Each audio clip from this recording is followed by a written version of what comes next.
What's up, Naruto fans? Christian C. Manga here. I'm going to review this chapter, and this chapter caught me off guard. I never thought, that I'd actually feel anything for Obito anymore. I mean, honestly, he was kind of annoying me for the past couple of chapters, with constant rants about giving up. That was getting old, but this chapter, for some reason, it's not necessarily something that he done. It's just how he was kind of showed. I mean, that imagery that we got near the end kind of just made me feel something for the character, because we all know that Naruto and Obito are pretty much the same character. I mean, when they were kids, basically, they're both screw-ups.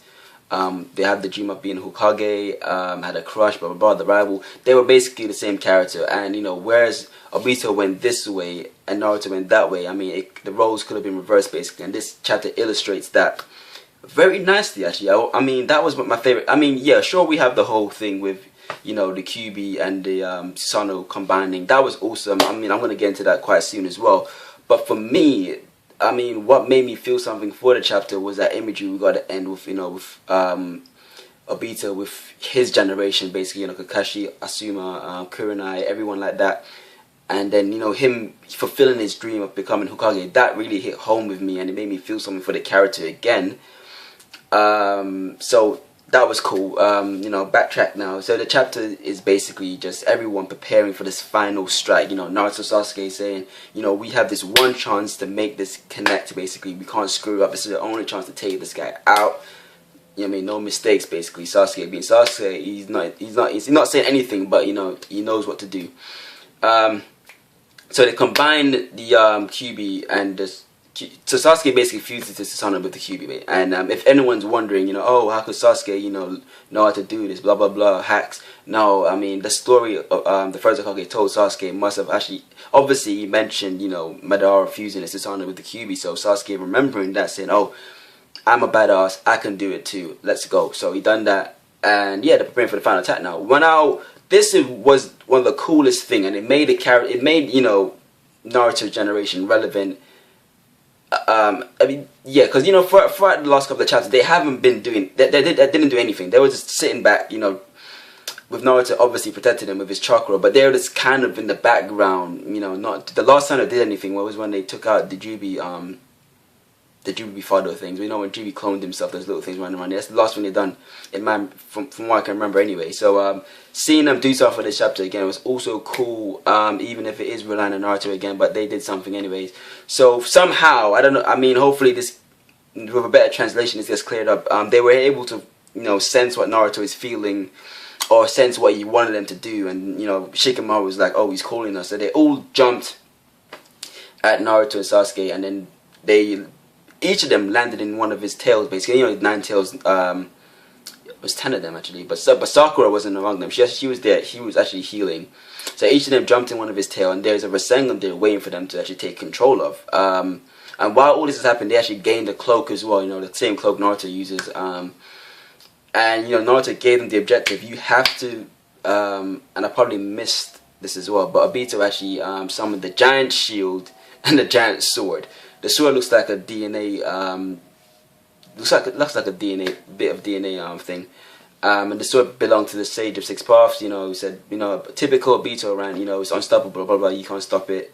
And so yeah, that's basically setting up for the final clash. To make sure that Naruto and Sasuke are gonna be able to at least damage and obviously potentially kill Obito. They need to make sure the shield was destroyed. So that the task of Naruto's friends, even Tenten got. I mean, funny thing is, Tenten got a bit of spotlight this chapter as well. With Tenten, Lee, Choji, Shikamaru, Ino, Kiba, Shino, everybody just basically get in there with Rasengan, and they're charging at Obito. I don't know if I'm trying to figure out if Naruto slingshot them with the tail or they jumped out of the tail. That wasn't made clear to me. But anyway, they came at Obito, destroyed this shield, opening up it for Naruto and Sasuke to kind of pierce Obito with their own sword. So basically, we had this epic panel where they're about to clash, and then the scene that I mentioned earlier with Obito having visions of what life could have been if he had not chosen revenge, or lived a life full of hate. Basically, he could have probably moved on, from, because we see this him and Kakashi at a grave, and it's obvious that's Rin's grave. So that's basically illustrating that, you know, if he had met up with Kakashi again after Rin died, yeah, leaned on your friends for comfort, basically. Rely on them for comfort. You know, they'll help you move on through the hard times, basically. That's what friends are for. And, you know, that, and just trying to chase his dream, basically, of being Hokage, then life would have been, you know, much more different than it is now, obviously.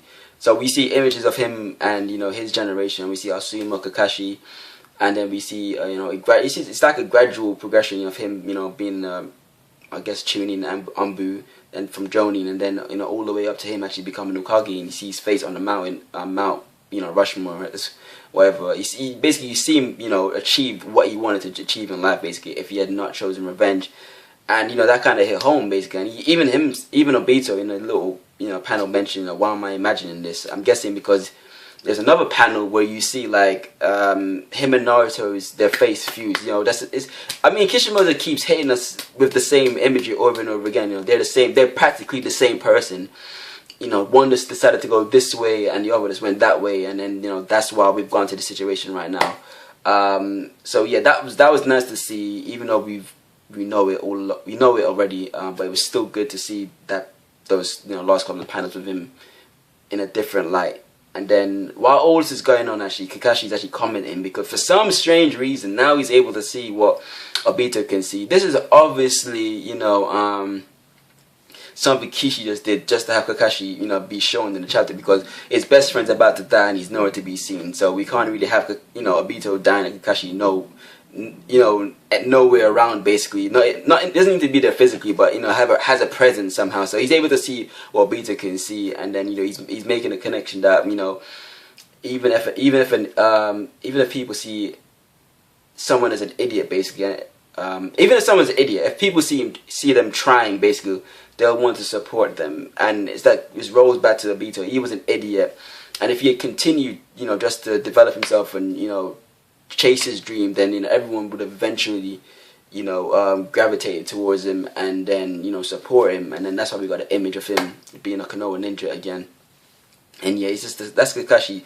Kakashi's whole, you know, role in this chapter was just to illustrate, you know, what would happen. Just you know, the whole friendship theme that's been running throughout Naruto, that's Kakashi just reinforcing that in this chapter. And then yeah, the final clash, they literally cut through Obito. I'm hoping he's dead, because that's a nice way to send him off. And then next week we can focus on what Madara's real plan is. I mean, it's obvious that, you know, the war isn't over yet, because Madara is going to jump in and somehow take control of the Jubi, or whatever his secret little plan is. You know what I mean, he's going to be the final villain, I'm sure of it, because he's straight evil. There's no compromise for Madara. He's no way he's going to look back and say, no, I'm going to change my mind right now. No, he's going to complete the Moonside plan, you know, one way or another. So that's my review of the chapter. If you enjoyed it, you know, leave a like and stay tuned for more reviews. And yeah, you guys take care.